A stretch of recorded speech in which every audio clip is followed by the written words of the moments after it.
ইরানের জ্বালানি তেল ও খার্গ দ্বীপের নিয়ন্ত্রণ নিতে চান মার্কিন প্রেসিডেন্ট ডোনাল্ড ট্রাম্প। ফাইন্যান্সিয়াল টাইমসকে দেয়া এক সাক্ষাৎকারে একথা জানান তিনি। এ সময় ট্রাম্প হুঁশিয়ারি দেন, ইরান পারমাণবিক কর্মসূচি ত্যাগ না করলে দেশটির অস্তিত্ব হুমকিতে পড়বে। মধ্যপ্রাচ্যে যুদ্ধ পরিস্থিতি আরও জটিল হয়ে উঠছে। ইরানের তেল নিয়ন্ত্রণে নিতে চান মার্কিন প্রেসিডেন্ট ডোনাল্ড ট্রাম্প, আর তার এমন মন্তব্যের মধ্যেই একদিকে চলছে হামলা, অন্যদিকে আলোচনা। যুক্তরাষ্ট্র ইসরায়েলের হামলায় ইরানের তাবরিজের একটি পেট্রোকেমিক্যাল প্ল্যান্টে আঘাত হানা হয়েছে। রাজধানী তেহরানের কিছু অংশে বিদ্যুৎ বিচ্ছিন্ন হয়ে পড়েছে।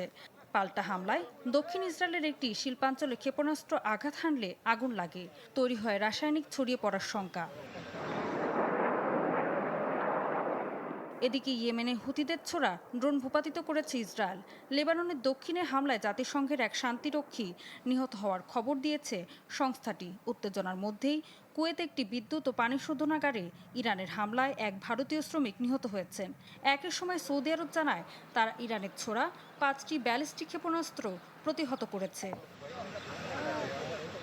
যুদ্ধ পরিস্থিতির মধ্যেই ইসলামাবাদে বৈঠকে বসেছেন পাকিস্তান, মিশর, তুরস্ক ও সৌদি আরবের পররাষ্ট্রমন্ত্রীরা। তারা সংঘাত কমানোর পথ খুঁজতে একমত হয়েছেন। এদিকে এয়ারফোর্স ওয়ানে সাংবাদিকদের সাথে কথা বলতে গিয়ে প্রেসিডেন্ট ট্রাম্প বলেন, ইরানের সাথে আলোচনা খুব ভালোভাবে এগোচ্ছে এবং খুব শিগগিরই একটি চুক্তি হতে পারে।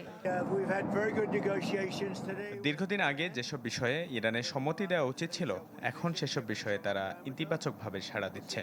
আলোচনা সরাসরি ও পরোক্ষ দুইভাবে চলছে। পরিস্থিতি সুন্দরভাবে এগিয়ে যাচ্ছে।